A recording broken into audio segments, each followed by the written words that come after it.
Dernier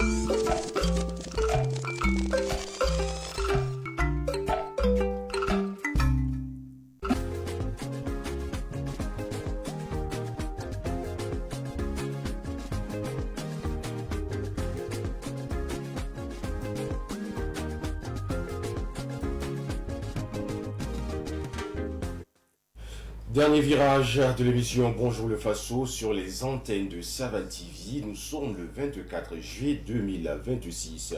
Bienvenue à tous et à chacun. Et aujourd'hui, une fois de plus, nous aurons un témoignage sur la Citaraï. Et par la suite, nous irons chez nos confrères de la presse écrite pour voir ce qui est écrit à la une de leur parution de cette journée. Aujourd'hui, dans cette émission, nous recevrons un invité sur le plateau. Nous parlerons de sécurité et de santé alimentaire avec Dr Ousmane Ouedraogo qui nous rejoindra d'ici là sur le plateau. Et par la suite, le confrère Honoré Onaja se ferait un réel plaisir pour partager avec nous les bons plans du week-end avec sa chronique spéciale. Voici donc l'ossature de cette nouvelle production. Mesdames et messieurs, Bonjour le Faso s'installe et c'est parti pour une nouvelle aventure. Bienvenue à tous. Articulation de cette émission d'élection, la belle cité de Sia, nous nous retrouvons à la Citaraï afin de recueillir des témoignages bien posés sur cette société. Tendez bien l'oreille, suivons ensemble l'élément. Il faut dire que le chemin de fer a été construit pendant la colonisation à partir de 1905 et c'est arrivé à Bobo en 1934 et à Ouagadougou en 1954. Au départ, c'était la RAN qui exploitait le chemin de fer jusqu'en 1989 où on a eu la gestion séparée et le chemin de fer a été dirigé par deux sociétés, la SFB au Burkina et la SICF en Côte d'Ivoire. Et à partir de 1995, le concessionnaire Citaraï a repris le fonctionnement du chemin de fer jusqu'à aujourd'hui. La construction du chemin de fer qui a commencé en 1905 jusqu'en 1954, à date d'arrivée à Ouagadougou. Il faut dire qu'à l'époque, là, nous étions pendant la période coloniale. Et cette période coloniale-là, il n'y avait pas de machines sophistiquées à l'époque pour faciliter la construction du chemin de fer. Donc tous les travaux ont été faits de façon manuelle. Et les travailleurs qui construisaient ce chemin de fer-là ne l'ont pas fait de leur propre gré. C'était sous le régime, bien sûr, des travaux forcés. Et nous avons un musée qui reflète tout cela. Si vous voyez l'architecture même de la gare de Bobo, elle a une architecture soudano-soudanaise. C'est ce qui lui donne une particularité. Et elle est même inscrite dans le patrimoine touristique du Burkina Faso. Alors, donc, si vous voyez un peu son architecture, ce n'est pas comme les constructions actuelles que nous avons. Alors, donc, c'est ça qui fait un peu la particularité de la gare de Bobo-Dioulasso par rapport aux autres constructions actuelles que nous avons. À l'intérieur de la gare, c'est naturellement les faisceaux de voies. Un faisceau de voies, c'est un ensemble de voies ferroviaires sur lesquelles, bien sûr, circulent les trains. Alors, donc, à l'intérieur, vous allez voir les faisceaux de voies, vous allez voir les trains. Vous allez également voir le musée administratif, enfin, le musée du chemin de fer. Et un peu plus en avant, vous allez voir, le dépôt, là où bien sûr on procède à la réparation des wagons et des machines. Le musée du chemin de fer rassemble tout. Depuis le premier jour, la construction jusqu'à l'heure actuelle.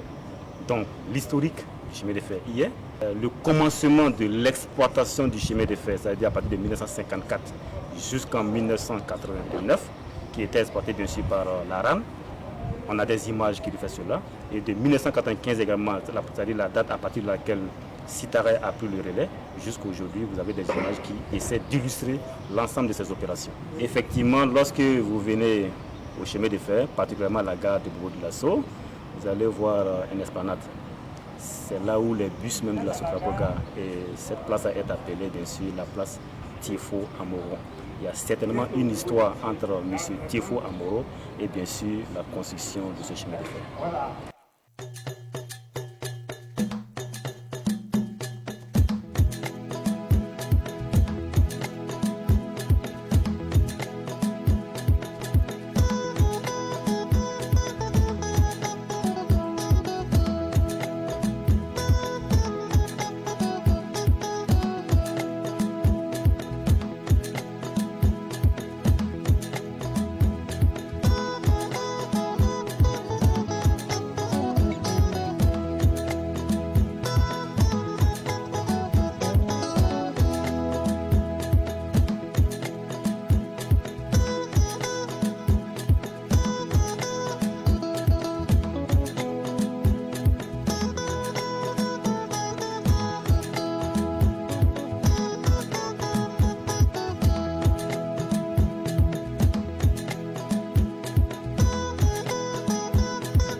Savan TV, la télévision des nouvelles idées.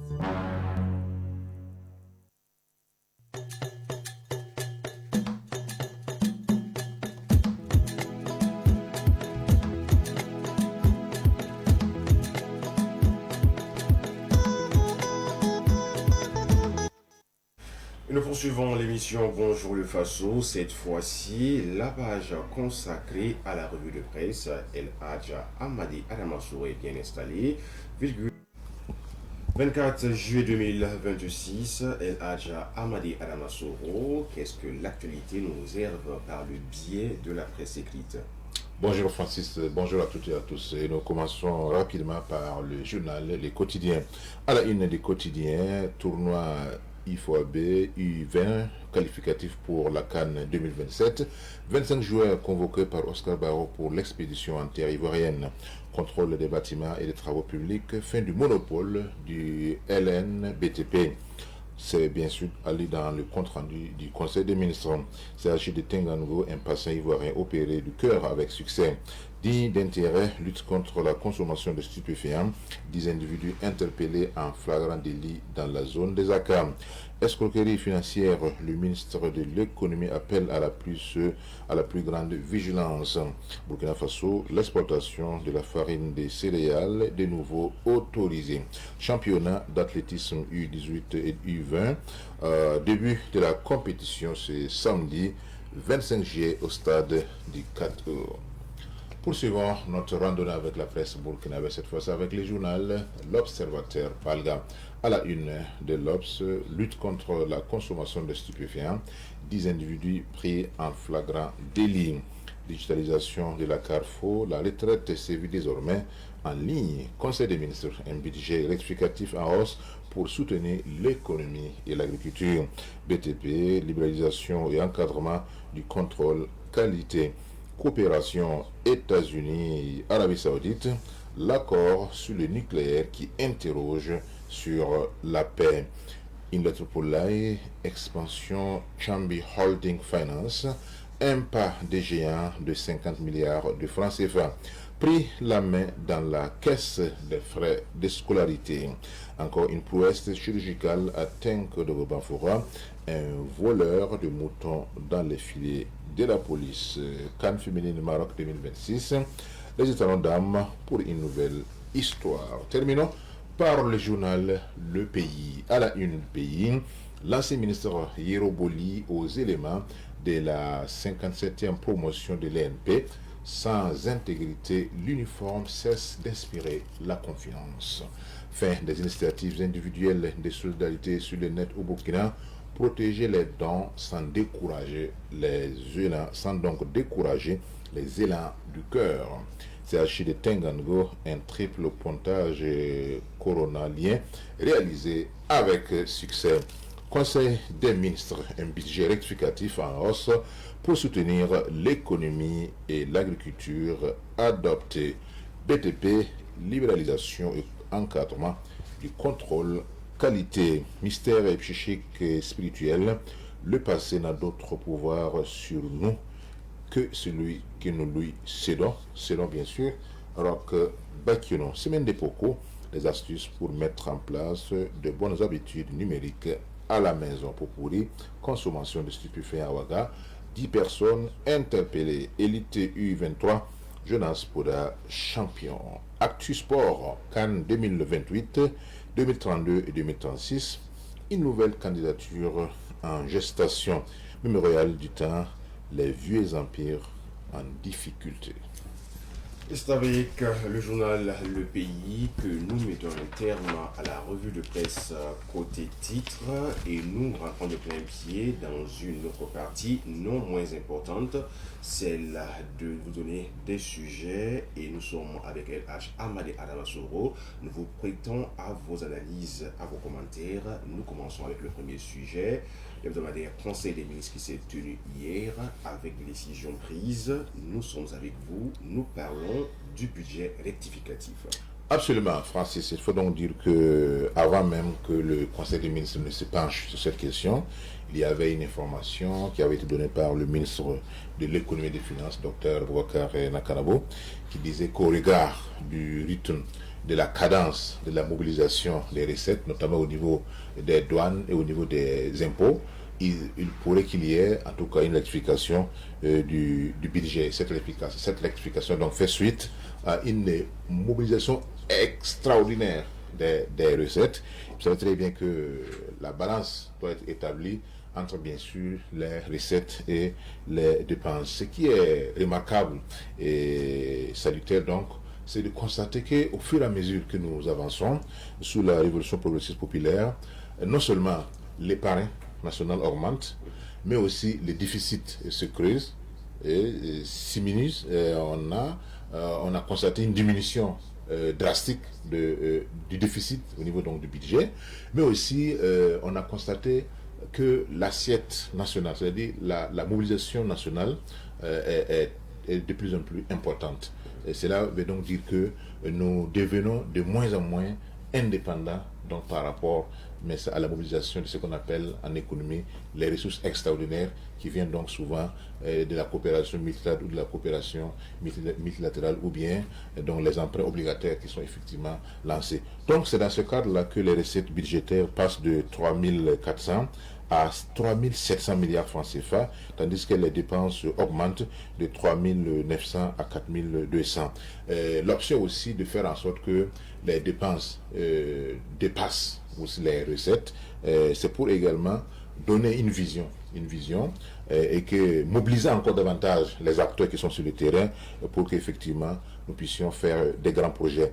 Le surplus là qui est donc constaté sera bien sûr injecté dans les activités, dans l'offensive agro et sylvo-pastorale et halieutique. Ce qu'il faut également noter, comme je le disais, c'est l'épargne budgétaire qui progresse à 900 milliards de francs CFA contre 600 milliards de francs CFA initialement. Et le déficit, donc, comme je l'ai dit, est maintenu à 2,6% du PIB. Tout cela dénote des efforts considérables, de la vision ambitieuse portée par le capitaine Ibrahim Traoré et toute son équipe pour que donc d'ici là, le Burkina Faso puisse en tout cas inscrire son nom en lettres d'or dans les économies qui respectent ce qu'on appelle l'orthodoxie financière, qui ont des ambitions audacieuses pour les pays. Donc la loi rectificative sera donc présentée au niveau donc sera donc adoptée, et une fois adoptée, alors les fonds vont servir, comme je l'ai dit, à renforcer les capacités des entreprises dans le secteur agro-sylvo-pastoral et halieutique.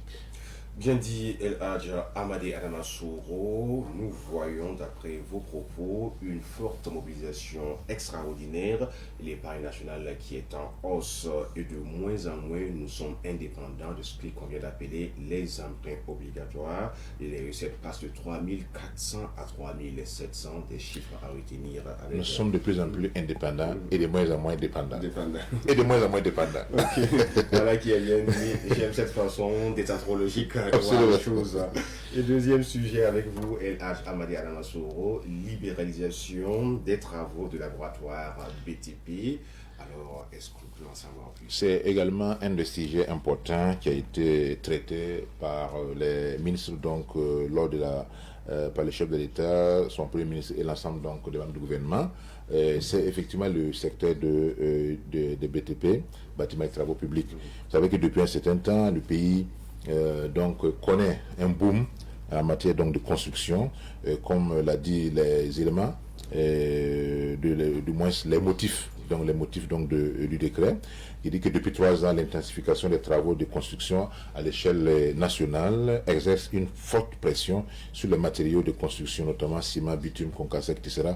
Et pour répondre à cette forte demande, tout en garantissant la sécurité des ouvrages, le gouvernement a fait donc le choix de la libéralisation. C'est-à-dire que vous êtes une société privée, vous êtes autorisé à effectivement faire des travaux donc des travaux donc de laboratoire dans le domaine donc des travaux publics et du BTP, même si cela doit rester sous le contrôle. Quand on parle de contrôle qualité, c'est l'État effectivement qui reste un acteur central.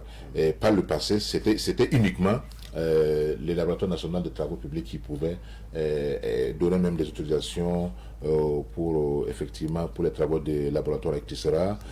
Mais actuellement, donc, comme je l'ai dit, l'État a décidé donc de libéraliser ce secteur, mais comme c'est un domaine hautement sensible, parce qu'il y a des vies humaines en jeu, le secteur donc, du contrôle qualité, qui est un secteur stratégique, reste effectivement, l'État reste un acteur majeur donc, dans ce domaine, pour effectivement permettre aux entreprises d'accélérer les travaux de construction, mais aussi s'assurer que toutes les normes édictées en la matière sont donc suivies, parce qu'il faut préserver la vie donc, des populations.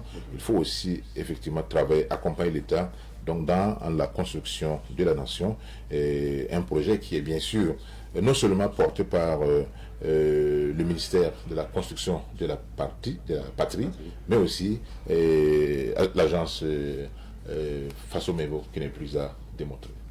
Alors, nous sommes avec ce sujet pour la libéralisation des travaux de laboratoire BTP. On se rappelle encore dans un passé récent ce cas malheureux dans la commune rurale de Koubri où l'effondrement d'un immeuble a eu lieu.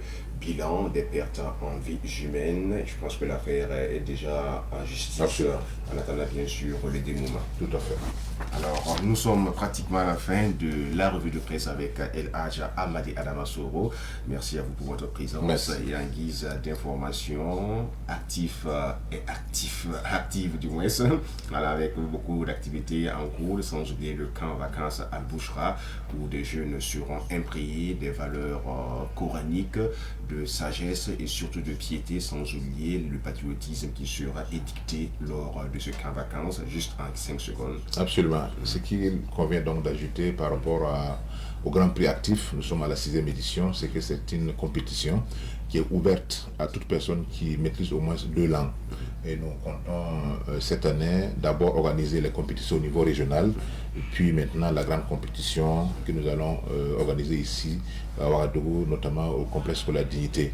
Il s'agit donc de primer des talents qui se manifestent dans la traduction des langues nationales, des langues internationales. Donc les inscriptions sont ouvertes par les canaux habituels, et même ici à Savane Média, les intéressés peuvent passer et s'inscrire pour la grande compétition du Grand Prix Actif qui fait la promotion des langues nationales, la promotion des langues internationales, mais aussi la promotion de la communication et de l'innovation.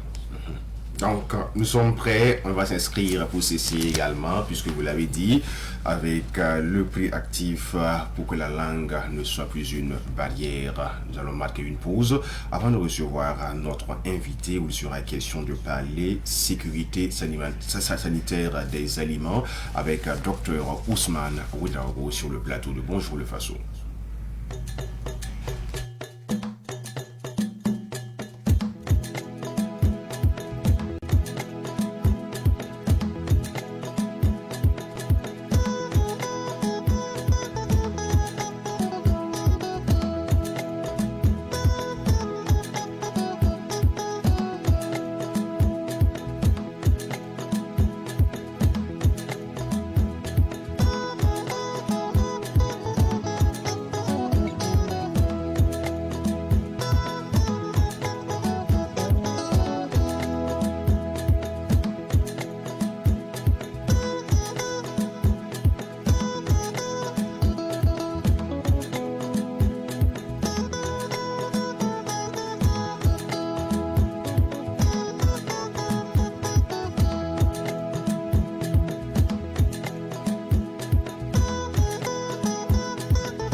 Savan TV, la télévision des nouvelles idées.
Nous poursuivons l'émission Bonjour le Faso et nous sommes avec notre invité du jour comme annoncé en introduction.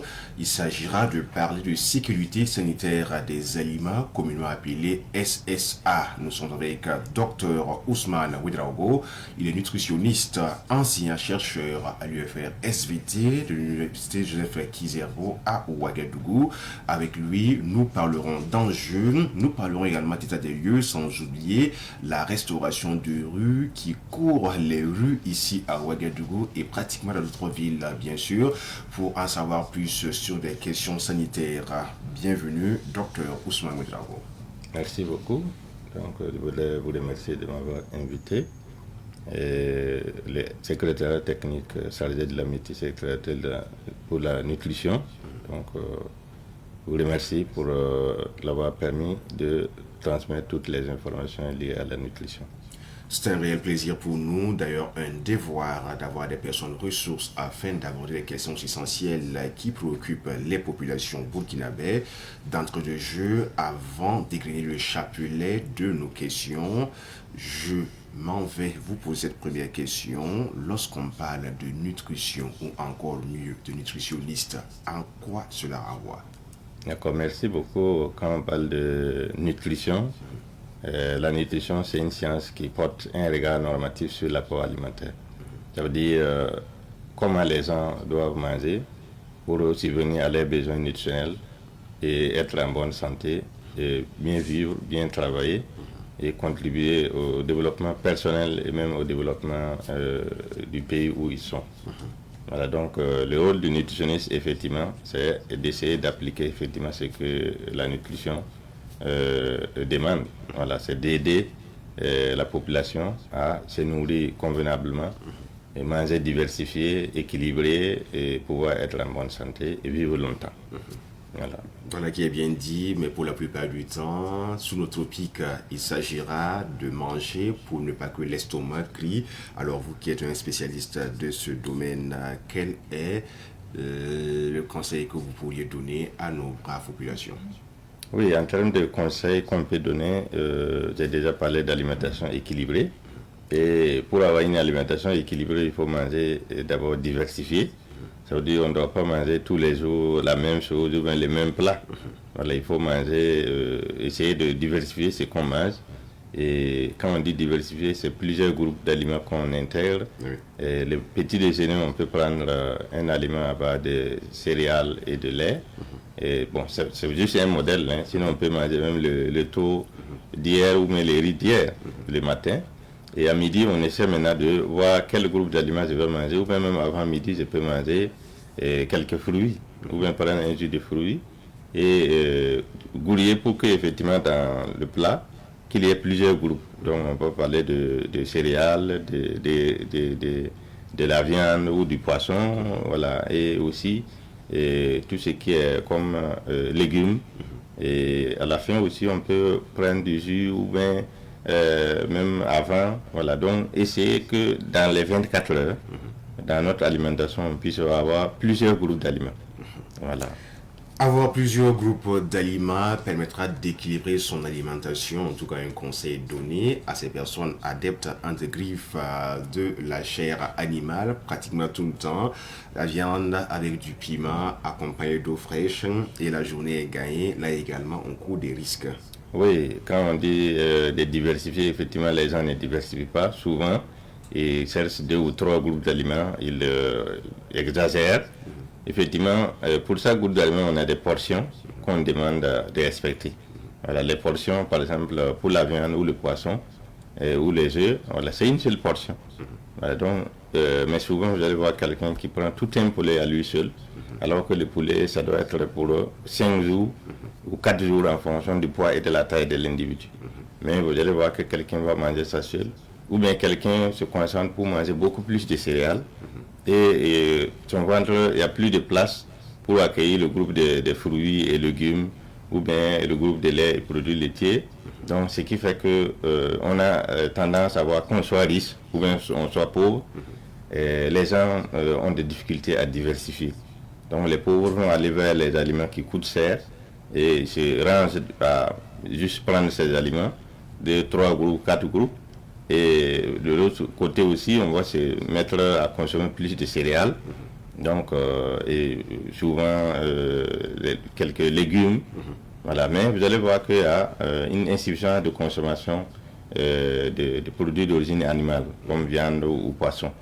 Donc ce qui fait que on a des difficultés actuellement pour les prévalents de la malnutrition. Ça veut dire qu'il y a beaucoup de personnes qui sont malnutries. Soit c'est carence, ça veut dire dans le sang, et il manque un certain nombre de nutriments, ou bien c'est de façon globale, donc insuffisant d'apport des aliments énergétiques comme les protéines, les lipides et les glucides, donc qui causent une malnutrition générale. Mais souvent on peut avoir des gens obèses aussi, mais qui souffrent de carence en certains micronutriments. Oui. Voilà. Voilà qui est bien dit avec des exemples à l'appui et nous avançons dans le vif du sujet avec la question qui nous importe aujourd'hui, la sécurité sanitaire des aliments. Docteur Ouedraogo, que faut-il entendre par ce concept sécurité sanitaire des aliments? D'accord, merci beaucoup. Quand j'ai parlé de manger équilibré, voilà, diversifié, il faut que ce qu'on mange soit sain. Et donc, si on mange et que ce n'est pas sain, par exemple, on dit de consommer au moins 5% de fruits et légumes par jour, mais si ce qu'on mange va nous causer des problèmes de santé, bon, ce n'est pas vraiment ce que la nutrition recommande. Donc, c'est pour ça qu'on parle maintenant de sécurité sanitaire des aliments. Et selon le Codex Alimentarius, la sécurité sanitaire des aliments est définie comme l'assurance que les aliments ne nous apportent pas de préjudice, quelle que soit la manière qu'on va les consommer. Voilà, donc le consommateur doit pouvoir consommer les aliments sans préjudice. Voilà, que ce soit consommé cru ou cuit, voilà, il ne faut pas que ça nous cause des problèmes. Voilà, donc c'est ça la sécurité sanitaire des aliments. Alors, quel est l'enjeu de la sécurité sanitaire des aliments sur la santé des populations? Vous avez commencé à expliquer, si on doit consommer des fruits, autant le faire dans des conditions hygiéniques et sanitaires, sinon ça pourrait prendre un coup côté santé. Explication avec vous, docteur. D'accord, merci beaucoup. Les enjeux tels qu'on connaît pour la sécurité sanitaire des aliments, c'est qu'on veut que effectivement les gens puissent consommer des aliments sains et effectivement ils ne tombent pas malades. Et que aussi, puisque si vous consommez un aliment, vous tombez malade, et vous allez aller à l'hôpital dépenser, aussi le système de santé aussi va souffrir parce qu'il y aura plus de personnes malades.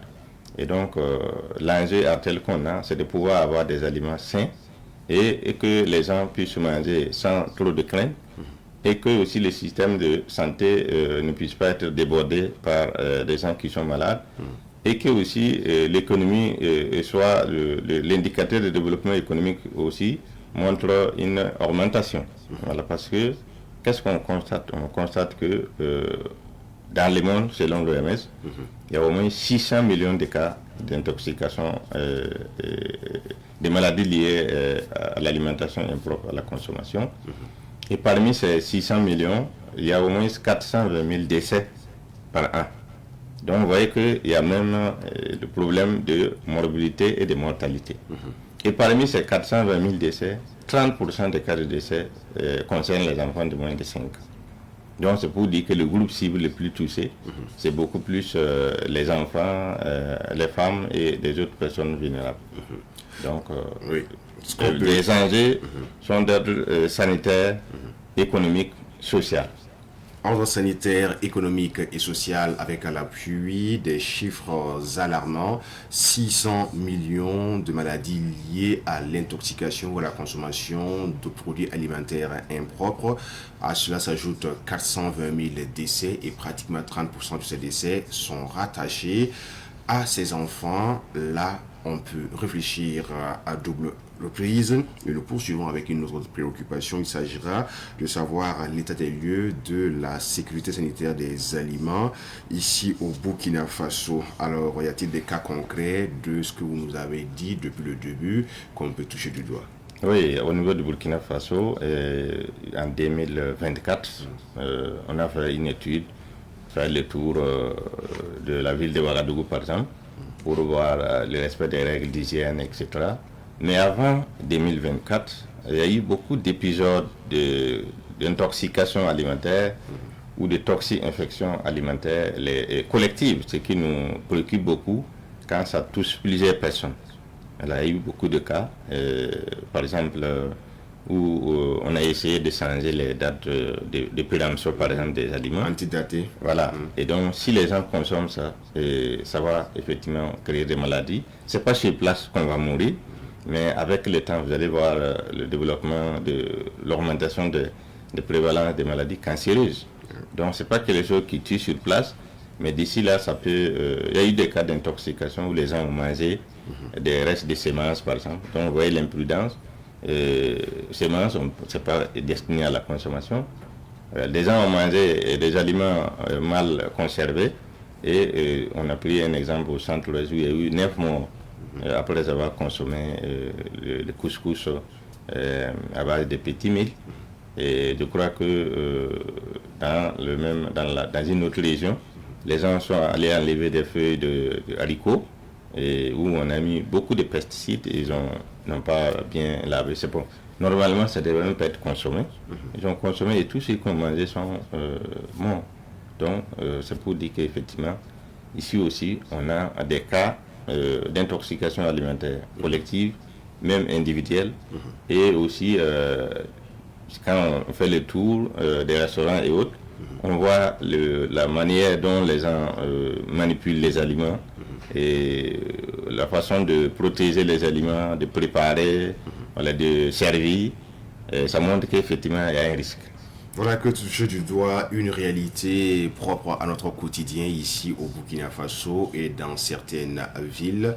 Il s'agira bien sûr de parler de la restauration de rue, communément appelée restaurant par terre. Le constat est fait, vous avez rattaché votre analyse à l'année 2024 et bien sûr aux années précédentes où des cas ont été décelés. Le cas concret de la restauration par terre ou restauration de rue, à y voir de près, souvent les conditions hygiéniques ne sont pas réunies et là également c'est fort déplorable. Docteur Ousmane Ouedraogo. D'accord, effectivement, merci beaucoup. L'alimentation de rue, effectivement, c'est qu'on a fait. Les investigations qui ont été réalisées en 2024 ont montré que dans beaucoup de restaurations de rue, on voit que les gens ne respectent pas les règles d'hygiène. Ça veut dire le lieu, l'environnement qui doit être au moins propre. Donc là, c'est déjà un problème. Beaucoup rencontrent des problèmes de disponibilité de l'eau potable. Vous voyez, quand vous servez les gens et qu'ils n'ont pas de l'eau propre pour laver les mains, il n'y a pas de savon, dispositif de lavage des mains. Donc déjà, pour que l'aliment soit sain, c'est sur toute la chaîne. Donc même le mangeur, celui qui mange, doit contribuer à ce que l'aliment, il puisse manger l'aliment sans effectivement contaminer avant de manger. Donc celui qui prépare et celui qui distribue aussi doit prendre toutes les précautions pour que l'aliment ne soit pas contaminé. Et il doit aussi aller chercher des matières premières de bonne qualité pour préparer. Mais on constate que tout ça est un problème. Donc, lieu de restauration où les gens n'ont pas de tenue, normalement, bon, et on doit avoir des éléments nécessaires pour se protéger, que ce soit la tête, au niveau de la bouche, même au niveau des mains. Voilà, et aussi avoir un dispositif de lavage des mains, avoir de l'eau potable, voilà, pour le lavage des mains, un dispositif de lavage des mains, du savon. Mais on a constaté que tout ça, il y a des problèmes. Donc des gens vendent les aliments à l'air libre sans maintenir une température acceptable. Ça veut dire que si vous devrez vendre un aliment chaud, vous devrez gouler pour que ça puisse être vendu chaud. Mais souvent, ce sont les premiers clients qui peuvent avoir la chance d'avoir un repas chaud. Tout le reste, voilà, c'est pas chaud. Donc, alors que le micro-organisme aime cette température entre 5 et 63 degrés pour se multiplier. Donc, si l'aliment doit être vendu, en tout cas frais, voilà, on doit gouler aussi pour que ça soit vendu frais. Mais on voit souvent des gens, ils n'ont pas de thermomètre pour vérifier si leur réfrigérateur a une température de moins de 5 degrés. Donc, souvent, il y a des choses, des réfrigérateurs de 8 degrés, de 12 degrés. Là, ça fonctionne, mais ça ne nous aide même pas à protéger nos aliments. Voilà. Alors à ce niveau aussi, souvent on attend la plupart du temps certaines personnes dire, même si la nourriture elle n'est pas assez chaude pour les conditions sine qua non de température, ils laissent sortir cette expression. Donc, docteur Ouedraogo. Oui, effectivement, bon, c'est vrai qu'on dit, les gens ont tendance à dire quand les sensibilisent de respect des règles d'hygiène, que souvent trop de propriété rend malade. Alors que effectivement c'est pas le cas. Il faut protéger l'organisme. Les gens oublient aussi qu'au fur et à mesure qu'on prend de l'âge, il faut faire attention, le système immunitaire n'est pas comme avant. Et c'est pas parce qu'on est jeune aussi que le système immunitaire, on doit faire fi des règles d'hygiène parce que c'est la dose qui fait le poison. Souvent, si vous tombez sur un micro-organisme dangereux ou une toxine très très dangereuse, on n'a pas besoin de grandes quantités. Un peu seulement, ça peut être mortel. On va commencer par les diarrhées, vomissements et tout ce qui suit jusqu'à la mort. Donc il faut vraiment faire attention.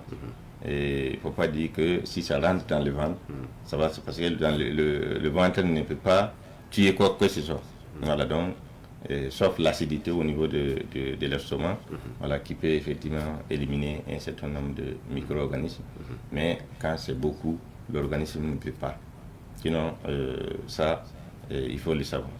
Il faut le savoir, et pour le savoir, nous sommes avec Dr Ousmane Ouedraogo, nutritionniste, ancien chercheur à l'UFR SVT de l'Université Joseph Kizerbo de Ouagadougou. Avec lui, il est question de parler de sécurité sanitaire des aliments. Dr Ouedraogo, on va un peu rebondir sur la restauration de rue. Parce que le constat qui est fait, si j'ai bien saisi votre explication, c'est sur le lieu même où la restauration se fait avec le commerce, les clients qui sont là.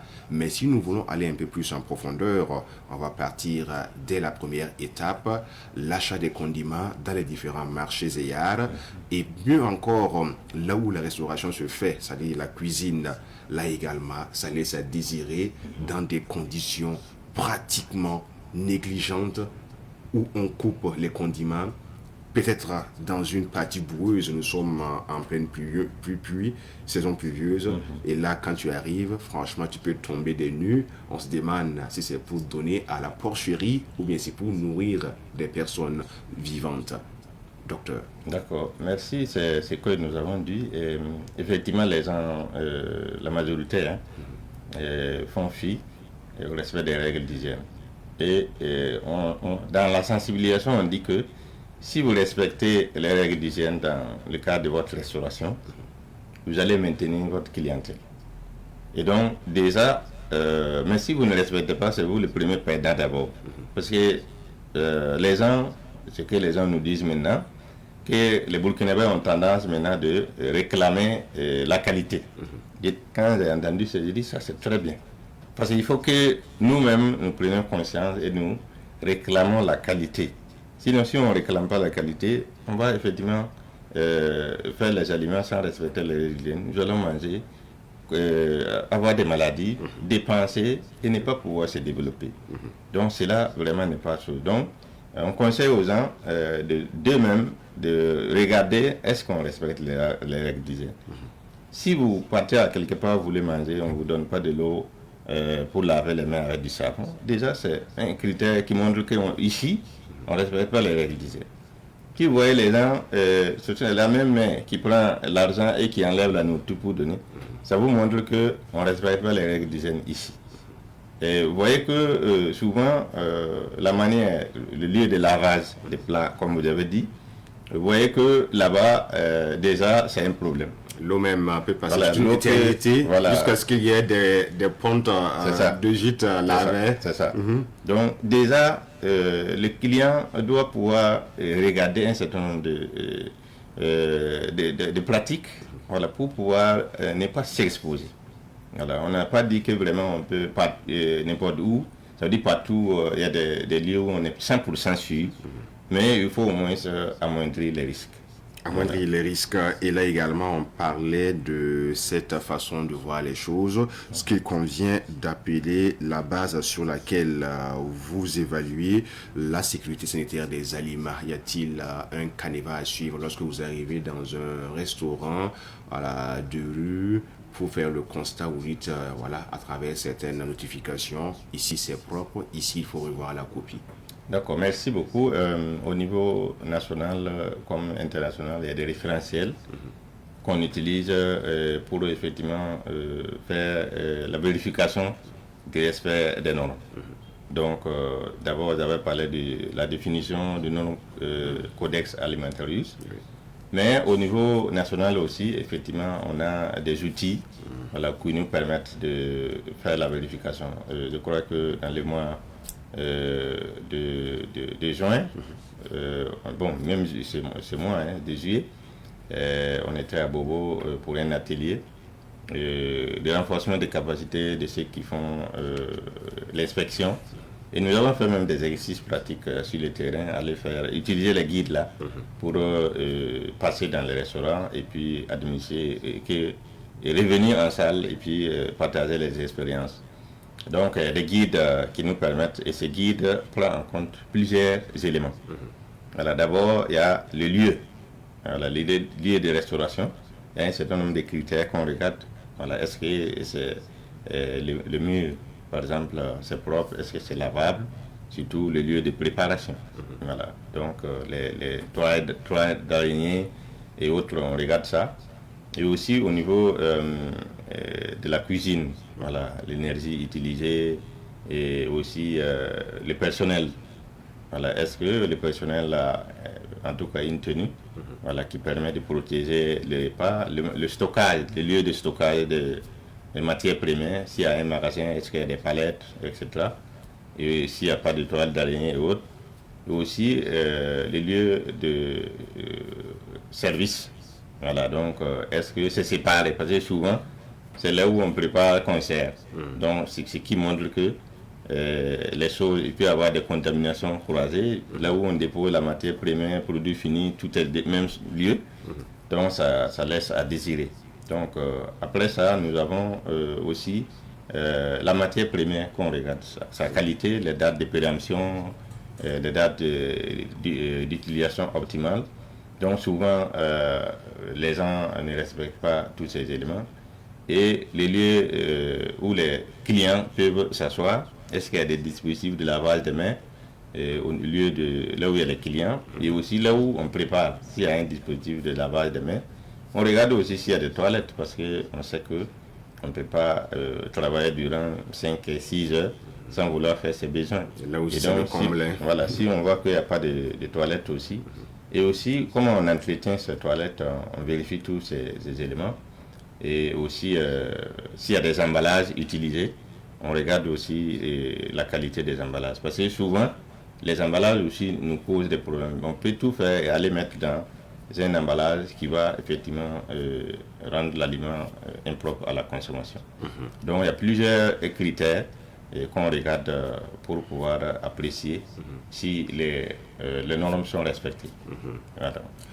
Docteur Ousmane Ouedraogo, merci pour ces belles informations. Et dans ce cadre également, nous allons mieux appuyer sur l'aspect conseil et surtout la sensibilisation des prestataires dans ces différents restaurants de rue, dits restaurants par terre. Docteur Ousmane Ouedraogo, on va revenir là-dessus. Un tas ou une batterie de conseils que vous avez à l'endroit de ces personnes qui œuvrent dans ce sens. Souvent, lorsqu'on échange avec ces personnes, on se dit, voilà, on est là pour chercher notre pitance quotidienne. Cela est bien vrai. Mais au-delà de cela, qu'est-ce qu'il faut faire pour autant avoir sa pitance quotidienne et en même temps respecter la santé des consommateurs? Là, c'est un point à retenir et nous allons amplifier sur la sensibilisation et surtout les conseils. D'accord, merci. Effectivement, nous allons insister pour dire que la restauration de rue répond à un besoin. Ça veut dire que avec l'évolution dans les villes actuellement, les gens partent très loin pour travailler et ne peuvent plus revenir pour manger à la maison. Donc, ce qui veut dire qu'il comble un besoin de la population. Donc, personne ne peut dire de ne pas effectivement manger les repas dans la rue. Voilà, mais effectivement, on veut que ça soit de bonne qualité. Effectivement, si c'est de bonne qualité, là, vous allez voir que beaucoup de personnes, vous allez avoir beaucoup de clients. Mais nous conseillons effectivement ces prestataires-là de respecter un certain nombre de pratiques, de règles d'hygiène. Donc, premièrement, selon l'Organisation mondiale de la santé, il y a ce qu'on appelle les 5 clés pour des aliments plus sûrs. Donc, la première clé, c'est quoi? C'est d'avoir l'habitude de la propreté. Ça veut dire, quel que soit ce qu'on veut faire en manipulant les aliments, il faut tout faire pour que on puisse respecter les règles d'hygiène de propreté. Donc, respecter les règles d'hygiène de propreté, ça veut dire que nos ustensiles que nous utilisons, ça doit être propre, les cuillères, les fourchettes et autres, et les marmites, les casseroles, tout doit être propre. Et aussi, on doit pouvoir laver les mains et pouvoir aussi utiliser tout ce qu'on doit utiliser dans les règles d'hygiène. Donc, deuxièmement, on dit de séparer les aliments crus des aliments cuits. Voilà. Ça veut dire que si vous faites une contamination croisée, ça veut dire que si le produit cru et cuit se mélangent, ce qui est cuit, on ne va plus cuire, on va manger. Donc, les micro-organismes vont quitter sur les aliments cuits pour aller au niveau de l'aliment cuit. Mais souvent, quand on dit ça, les gens disent, bon, depuis quand on mélange ce qui est cru au cuit, mais ça c'est fait. Prenez votre couteau, vous coupez viande crue, et après cuisson, vous prenez le même couteau non lavé, et vous partez couper encore un morceau là-bas pour manger. Vous avez fait ce qu'on appelle la contamination croisée. Il y a aussi des cas où, dans les mêmes réfrigérateurs, vous allez voir des gens qui déposent des produits frais au-dessus et cuits en bas, et les jus de l'autre tombent dans l'autre et il mange. Donc ça, c'est une contamination, un exemple de contamination croisée. Donc, il faut éviter ça parce que effectivement, ça peut nous exposer. Donc après ça, on a dit de bien cuire les aliments. Donc il faut bien cuire les aliments, mais on insiste, c'est viande, poisson, œuf. Parce que si vous voyez l'exemple des feuilles là, on ne doit pas trop cuire. Parce que l'objectif de la nutrition, c'est que ce qu'on va manger puisse nous donner des nutriments. Mais si le temps de cuisson déborde, ça peut effectivement éliminer un certain nombre de nutriments. Donc j'insiste beaucoup, c'est viande, poisson, œuf qu'on doit bien cuire. Donc les gens savent lors d'introduction des ingrédients quand on prépare. Donc après la troisième clé, nous avons la quatrième clé, maintenir les aliments à bonne température. Voilà, ça veut dire, si l'aliment doit être consommé frais, on le consomme frais. S'il doit être consommé chaud, on le consomme chaud. Maintenant, au frais, ça doit être inférieur à 5 degrés. Au chaud, ça doit être entre 5 et 63 degrés. Voilà, l'aliment doit être maintenu au-dessus de 63 degrés. Donc, ça doit être au moins 70 degrés. Donc, c'est pour ça, vous voyez l'exemple dans les hôtels. Quand on veut servir, vous allez voir les assiettes et il y a un peu de feu à l'intérieur. C'est pour maintenir l'aliment chaud. Et la dernière clé, on dit de choisir les matières premières de bonne qualité. Même l'eau qu'on doit prendre pour la préparation ou consommation, ça doit être de bonne qualité. Si vous partez prendre du poisson en putréfaction et vous dites que vous êtes expert en lavage et cuisson, c'est zéro. Donc, il faut aller chercher des matières premières de bonne qualité en regardant les dates de péremption, les produits. Si quelqu'un vient vous livrer des haricots avec des cailloux, fournis avec cailloux, prochainement, il ne faut plus prendre votre matière première avec ses fournisseurs. Donc, il faut bien prendre les matières premières parce que ce qu'on constate, nous faisons la promotion du consommation local, mais il faut que ces produits locaux soient de bonne qualité. Donc, si les gens partent acheter les produits locaux, ils disent qu'il y a beaucoup de cailloux, ce n'est pas bien. Moi, j'ai vu ce cas, j'étais allé en province et je voulais du riz local, j'ai pris auprès des femmes, mais quand j'ai amené à la maison, ils ont enlevé, ils ont trouvé qu'il y avait trop de cailloux, trop d'autres débris à l'intérieur, et on était obligé de détruire. Voilà qui est bien dit. Prenez bonne information avec ces 5 clés. Je vais les résumer. Choisir les matières premières de qualité, maintenir les aliments à bonne température sans oublier bien cuire les aliments, c'est-à-dire la viande, le poisson, encore les œufs, et consommer des aliments sains sans oublier la séparation des aliments crus et les aliments cuits. Et la première clé qui est très importante, avoir toujours à l'esprit l'habitude de la propreté. C'était des conseils donnés à ces personnes qui œuvrent dans la restauration de rue. Mais on le dit, en Afrique, lorsqu'on parle au chien, il faut aussi parler à l'os. On s'adresse à présent aux consommateurs qui sont toujours dans ces restaurants de rue, qui voient souvent certaines situations, mais qui ne dénoncent pas au risque de leur vie. Ça également, il faut le dire. D'accord, merci beaucoup. Effectivement, pour les consommateurs, j'avais dit que dans la chaîne de la sécurité sanitaire des aliments, le consommateur a son rôle à jouer. Alors, on a l'habitude d'accuser le producteur ou celui qui transforme, mais nous aussi, on est responsable de notre sécurité sanitaire des aliments. Voilà, donc, vous devrez vous rassurer d'avoir un repas chaud. Si on vous sert un repas qui n'est pas chaud, demandez à ce que ce soit un repas chaud. Si ça doit être bien conservé et que ce n'est pas conservé, il faut regarder. Il y a aussi les odeurs. Quand on mange, il faut effectivement déguster. Voilà. Donc, il faut les odeurs, les choses, il faut effectivement essayer de voir est-ce que l'aliment est de bonne qualité. Et après cela, l'environnement. Donc, et le personnel. Donc, ceux qui travaillent. Voilà, quels sont les respects, est-ce que les gens respectent les règles d'hygiène? Est-ce qu'il y a un dispositif de lavage des mains? Est-ce que les toilettes font face à la cuisine? Donc ce sont des éléments qu'il faut regarder. Mais souvent, il ne faut pas se limiter aux façades. Voilà, parce qu'il y a d'autres éléments, même on a parlé du lieu de lavage des ustensiles de cuisine. Voilà, ce sont des critères qu'il faut regarder. Ce qu'on demande aussi, les consommateurs doivent dénoncer des cas de non-respect des règles d'hygiène. Voilà, le service d'hygiène est là, voilà, pour nous accompagner. C'est ce qu'on ne peut pas. Enfin, si on est citoyen lambda et qu'on ne peut pas agir sur le place, voilà, on peut effectivement contacter ces services d'hygiène pour qu'ils puissent effectivement solliciter, en tout cas demander le respect des règles d'hygiène à cette structure qui ne respecte pas ces règles d'hygiène.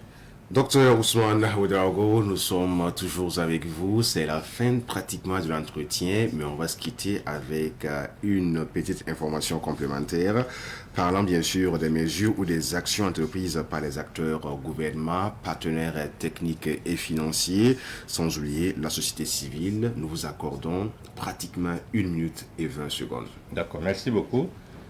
Au niveau du gouvernement, il y a une politique nationale multisectorielle de nutrition qui avait été élaborée en 2020 et ça part jusqu'en 2029. Il y a un axe qui a été dédié sur le renforcement des acteurs et des institutions de sécurité sanitaire des aliments.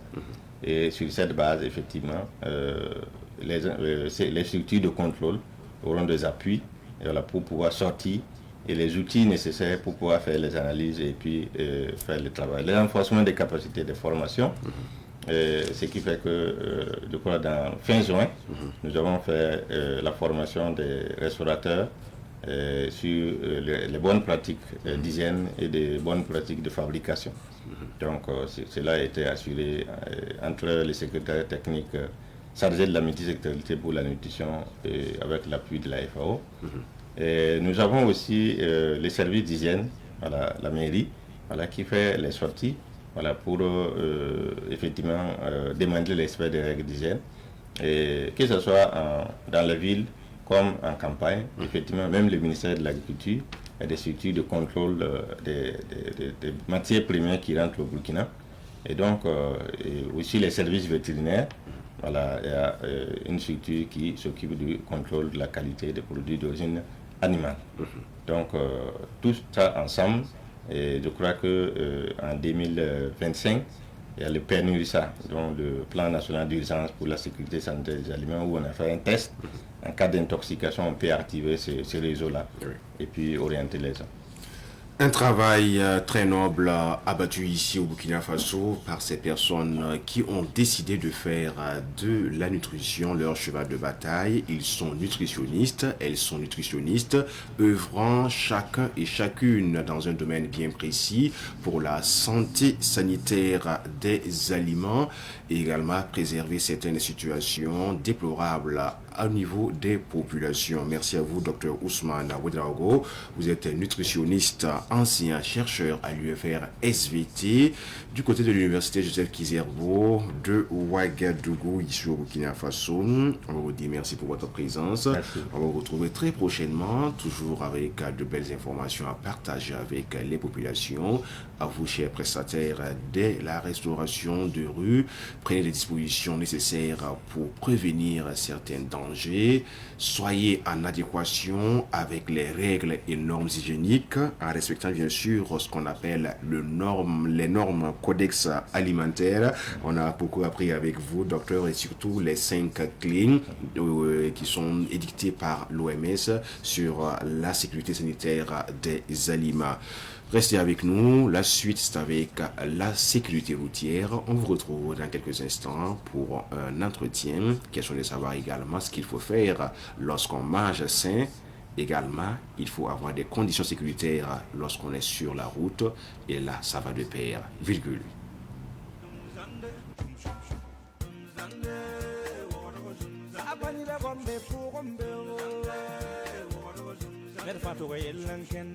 Ya wangro ba ram tiru te bam ram foda uye waro yelle ngam taaba kulum kalam la foda chaka son problème waro yelle yelle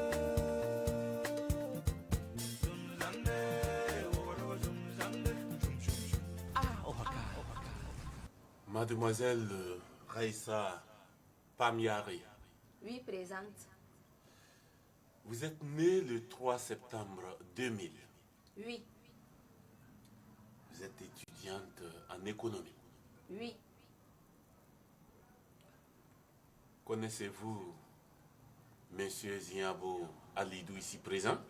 Oui. Reconnaissez-vous avoir pris de ses mains une moto d'une valeur de 1 200 000 francs? Oui. Je peux donc vous considérer comme une receleuse? Non, monsieur le commissaire. Avec le respect que j'ai envers vous, je ne suis pas une receleuse.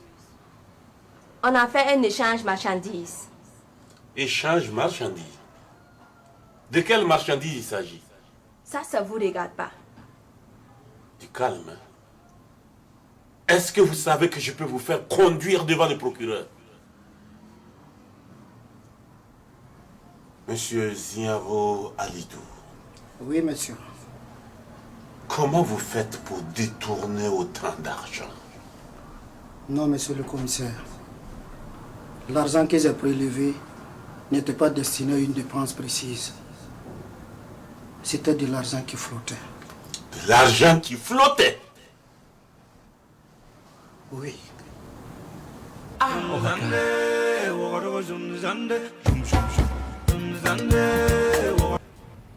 Après le gag dénommé Awaga, nous sommes de retour sur le plateau. Cette fois-ci, les questions de sécurité routière sur nos antennes. Et pour le faire, nous accueillons M. Hippolyte Tapsoba. Il est formateur à Victoire Auto-École. Avec lui, il sera question de parler de protection d'yeux, de protection également de notre tête avec le port du casque, sans oublier également ce qu'il faut porter lorsqu'on est en train de conduire. Spécialiste en la matière, il va nous répondre avec dextérité. Bienvenue, Monsieur Tapsoba, sur les antennes. Bonjour monsieur, vous allez bien? Très bien. Ok, bonjour les téléspectateurs également qui nous écoutent. Voilà. Et nous commençons avec notre première question, la protection des yeux. Dites-nous en quoi cela consiste et pourquoi il faut protéger les yeux. Alors, de nos jours, effectivement, les usagers de la route ne prennent pas toutes les précautions nécessaires pour protéger leurs yeux. Surtout les conducteurs d'engins à 2 ou 3 roues, ou plus de 3 roues, qui ont la tête libre, dans l'air libre. Quoi. Voilà. C'est-à-dire que c'est considéré comme une personne vulnérable, voilà, et où la poussière rentre facilement dans les yeux. Voilà. Donc il faut protéger les yeux pour éviter l'entrée imminente de poussière dans les yeux. Ce n'est pas uniquement ceux qui sont à moto, même les personnes qui conduisent en voiture, ce qu'on appelle les décapotables, sont également susceptibles, concernés. Alors pour une deuxième question, comment peut-on protéger les yeux? Là également, on va en savoir plus. Voilà. Alors donc les yeux, pour les protéger, il faut notamment les engins à 2, 3 roues ou les voitures décapotables, comme vous l'avez dit, c'est exact. Alors donc, effectivement, tous ces conducteurs, tous ces usagers doivent porter des casques et des casques intégrales. C'est toujours mieux. Mais si par exemple la glissière qui est sur la figure ne convient pas à la personne, elle n'est pas obligée de faire descendre la glissière, donc elle peut porter des lunettes, mais des lunettes qui couvrent les yeux, et puisque le casque devient comme un collecteur d'air, et donc quand on circule, l'air vient beaucoup vers la face, et ça peut jouer sur les yeux. Donc forcément, si vous avez négligé un peu la glissière là, alors il va falloir que vous portez des verres qui couvrent bien vos yeux. Voilà, sinon la poussière peut rentrer et peut créer des problèmes. Voilà. Alors, cela nous renvoie à cette question qui demande dans quel cas on peut porter un casque ou doit-on? Voilà, c'est le verbe exact à devoir. C'est exact. C'est-à-dire que quand on est sur la voie publique, pour bien voir la route et les autres usagers de la route, alors on doit porter un casque ou des lunettes. Ça protège. Maintenant, les lunettes, il ne suffit pas de porter des lunettes. Il faut porter des lunettes simples, pas des lunettes noires. Parce que les lunettes noires aussi vont jouer sur le nerf de vos yeux et à la longue, ça va créer un problème. Donc, il faut porter des lunettes simples qui ne vont pas obliger les yeux à trop travailler, quoi. Voilà. Parce qu'on voit souvent des gens même en pleine situation nocturne, il y a le verre noir, comme vous l'avez dit, voilà. Ces personnes la portent, on ne sait pas si c'est un effet de mode ou bien un cas particulier là-dedans. Mais ce n'est pas normal, ce n'est pas bien. Ils ne savent pas en fait. S'ils connaissaient, ils n'allaient pas le faire. Hein? Voilà. Donc la conduite en cas de vent, par exemple, il vous faut le casque ou les lunettes. En cas de pluie, hein? Donc la poussière soulevée par les autres usagers de la route. Ensuite, quand on suit un autre usager sur route non goudronnée, vous voyez, quand vous suivez quelqu'un ou bien que vous croisez quelqu'un qui soulève la poussière, ça va rentrer forcément dans vos yeux. Alors nous avons les insectes aussi, surtout à cette période où il pleut. Alors la nuit, quand vous allumez les phares, alors les insectes viennent vers les phares et en même temps viennent vers vos yeux. Hein, et si ça rentre dans vos yeux, il y a des insectes qui ont qui ont des acides dans leur sang, si vous voulez, et qui peuvent même affecter l'œil. Donc pour éviter cela, il faut porter des lunettes comme ça. Si l'insecte arrive, il va cogner votre lunette et puis bon, ça ne va pas vous blesser, quoi. Et là, nous sommes avec M. Hippolyte Tapsoba pour parler de sécurité routière et nous abordons ces questions concernant la protection de nos yeux lorsque nous sommes en train de conduire. Le casque, il est propice, sans oublier également de bonnes paires de lunettes qui ne sont pas sombres, encore moins noires. Et ça nous permettra d'éviter des jets de poussière en plein visage et directement dans nos orifices à la auriculaire, on va le dire ainsi. M. Tapsoba, pour terminer, on va parler toujours de conduite et de ce qu'il faut porter. Voilà. Alors, donc, porter des lunettes prescrites par le docteur. Parce que souvent, vous arrivez dans certains services, devant certains services, les vendeurs de lunettes, ils accourent, ils viennent vous proposer des lunettes de toutes sortes. Évitez cela.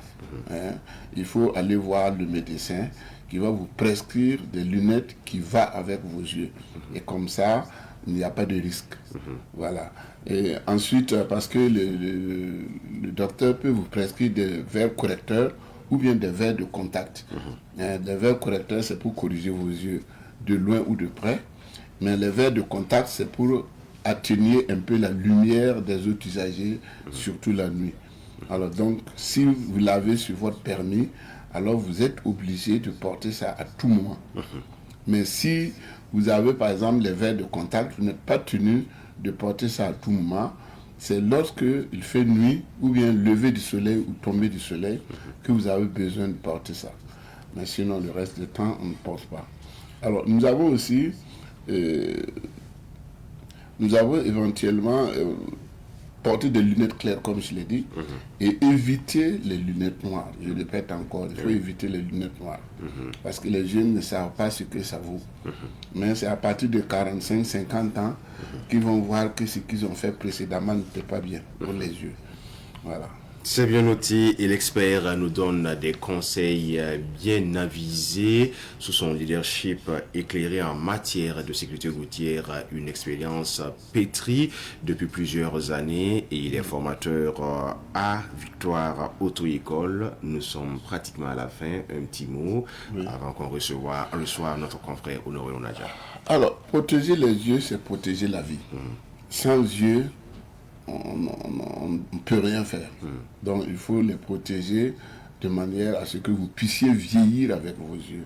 C'est vrai que c'est Dieu qui donne toutes choses, mais nous devons aussi aider Dieu à faciliter les choses, quoi. Voilà. Donc, en dehors de certaines maladies graves qui peuvent affecter rapidement nos yeux, alors les yeux ne s'usent que s'ils sont mal entretenus. On retient cela, les yeux ne s'usent qu'ils sont bien mal entretenus. Alors, entretenez bien vos yeux, protégez-les, portez des lunettes s'il le faut pour éviter que ces yeux ne s'usent. Merci pour votre présence. Merci. Virgule, et on retrouve Honoré Onaja. Nous parlerons de bons plans de rendez-vous du week-end.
Ouvrez vos calepins, Honoré Onaja s'est bel et bien installé sur le plateau. Nous parlons de bons plans, de bons rendez-vous du week-end et nous allons commencer avec la 4e édition du Kaural. Que dire, Honoré Onaja?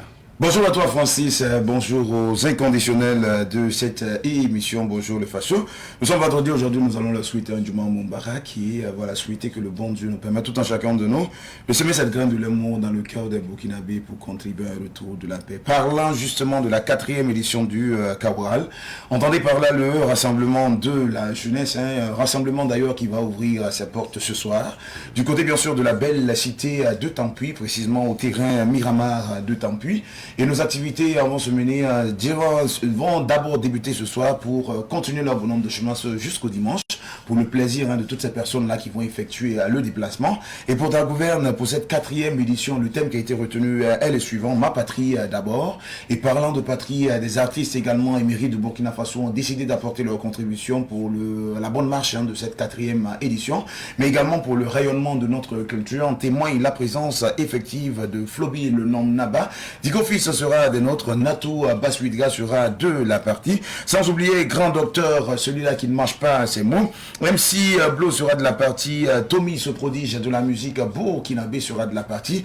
Celui-là qui a le flow, qui n'est plus à présenter au mélomane burkinabé, il s'agit bien sûr de Flowman Boy qui sera de la partie. Mustapha Sakandé, l'homme de la marmaille, sera de la partie. Sans oublier Masbi Obino et Jérémy Pal et le Palais National. Tous ces artistes vont apporter leur contribution pour qu'ensemble nous puissions hisser notre culture au sommet des sommets, mais également pour qu'ensemble nous puissions parler de la contribution de tout un chacun de nous, car comme le dit le thème, patrie d'abord, alors tous et toutes, le 24, du 24 au 26, du côté bien sûr du terrain Miramar de Tampuy, pour vivre la 4e édition du festival, je pourrais dire Karoual, 4e édition. Et puis dit qu'office et grand docteur, c'est oui, bien cela. Tout à fait. Ok, c'est bien noté, Honoré Onadia. Et après cette date, nous sommes dans les salles de ciné, devant le grand écran, et tu nous proposes des projections pour ce week-end. On en parle. Tout à fait. Du côté bien sûr du ciné Nerroyal, à la demande des cinéphiles, on rebelote avec ce film à succès. Gourunga, une marmite, un projet, c'est ce film-là qui vous a proposé depuis le 13, continue son bonhomme de chemin jusqu'au 26. Bon, séance de 18h30, 20h30 et 22h30. Et comme vous le savez, à l'accoutumée, le mot de passe reste inchangé. C'est 2000 et 2500 francs CFA. Alors, pour ceux-là qui n'ont pas eu la chance de découvrir cette nouvelle trouvaille de Boubacar Diallo, cette comédie qu'il nous propose, à savoir bien sûr les 3 Lascars de Bé, c'est ce que nous vous demandons de venir découvrir du côté bien sûr du ciné Burkina, aux séances de 18h30, 20h30 et 22h30, également pour un prix d'entrée de 2000 et 2500 francs. On a coutume de le dire, quand on aime la vie, on va au cinéma. Alors 2 rendez-vous, à savoir les 3 Lascars du côté bien sûr du ciné Burkina et bien sûr Gourunga, une marmite, un projet du côté bien sûr du ciné Nerroyal. Et pour clore, parlons d'autres rendez-vous, toujours avec toi, Honoré. Les rendez-vous de chez nous, c'est déjà à partir de 11h, votre émission cadeau du jour. Un seul numéro à composer, c'est le 02 21 02 02 pour nous donner des éléments de réponse à la question qui vous sera posée. Et vous le savez également, c'est des grands rendez-vous avec Savane Média. C'est tout en parlant, bien sûr, de la rétrospective du Sonré du côté de la télévision. Le rendez-vous, il est pris le samedi à partir de 14h et le dimanche à partir de 7h30. Quant à la rétrospective du Sonré du côté, bien sûr, de la radio, c'est le dimanche à partir de 6h. La rétrospective des pensées partagé par le PDG himself, le PCA plutôt himself, durant toute la semaine. Et bien cette rétrospective vous sera proposée le samedi et le dimanche à partir de 6h. Et sur Savane TV, vous le savez, toutes ces différentes rubriques vous seront proposées par ce maestro que j'appelle affectueusement Patron Etalamdo.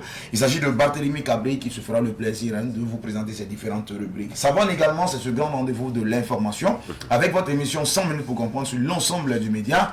Alors demain, nous prenons rendez-vous à partir de 8h sur l'ensemble du média, sur Savane TV comme sur Savane FM, pour le bonheur de vous qui nous donnez de la force. Et cette personne qui va nous rejoindre est bien sûr Cheikh Mohamed Bassirou Gansonri. Avec lui, il sera question de parler voilà, de la répression des leaders religieux sur la colonisation. Et bien sûr, un entretien voilà, piloté des mains de maître par le directeur exécutif bien sûr de Savane Média, entre la personne de Ismaël Rabo, qui se fera le plaisir en tout cas de vous retrouver à partir de 8h sur l'ensemble du média. Comme quoi nous avons décidé d'être la puissance de la communication, mais une manière à nous également de nous rapprocher plus de vous. La puissance de la communication et cette puissance, c'est vous qui nous l'a donnée. Onero Nadia, bien inspiré, hyper présent. Et tout de suite à 11h15, il sera sur les antennes de Savane TV dans l'émission Cadeau du jour au 02 21 02 02. Le code d'accès pour repartir chez vous avec des lots bien chargés. Fin de semaine pour Francis Emmanuel Zongo. Pour ce qui est de l'émission Bonjour le Faso, je passe à le témoin à ma consoeur Mireille Ouedraogo qui vous retrouve dès lundi à 7h30. Quant à moi, retrouvez-moi en soirée pour le journal télévisé de 18h45 dès lundi prochain. Eh bien, aucune œuvre humaine n'est parfaite.